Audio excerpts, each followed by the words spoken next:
mga patriotic na Pilipino, mga tunay na may puso na Pilipino. Lalo na yung mga nandyan sa Kalinan. At ito po si Attorney Jimmy Bondoc na nakikiisa sa inyo upang ayusin natin ang Pilipinas. Alam niyo po, hindi na po bilang abogado, ngunit bilang Pilipino, yung ginawa po sa atin na paglabag sa ating kasarinlan at ang pagkakanulo kay Pangulong Duterte, alam po natin lahat na hindi tama. Akala natin dati sa panunungkulan ni Pangulong Duterte na ayos na natin kahit papano ang Pilipinas at konti na lang, first world na tayo. Ngunit ano po ang nangyari?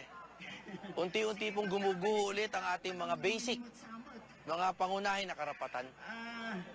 Pero hindi po tayo dapat manlumo, dapat po tayo ngayon ay magkaisa. Ipaalala po natin sa buong mundo sa pamamagitan ng mga mapapayapang pagtitipon na ang Pilipinas ay isang sovereign state. Meron tayong sariling piskalya, hukuman, sariling gobyerno at sariling tao. Hindi po tayo dapat pumayag sa pagpasok ng banyaga sa ating sistema.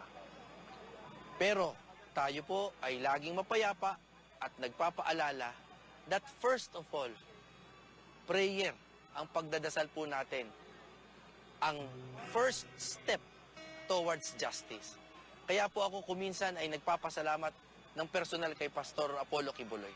Dahil sa kabila ng lahat ng pagsubok at paghamon na binibigay sa kanya ng daigdig, siya po ay nagpapaalala sa atin na manalangin. So bago po tayo mangalsada, sama-sama tayong manalangin upang ibalik hindi lamang po si PRRD, kundi ibalik ang buo na kasarinlan ng Pilipinas. Ako po muli si Attorney Jimmy Bondoc, nagpapaalala na hiwalay sa politika, ang Pilipinas ay ipaglaban natin.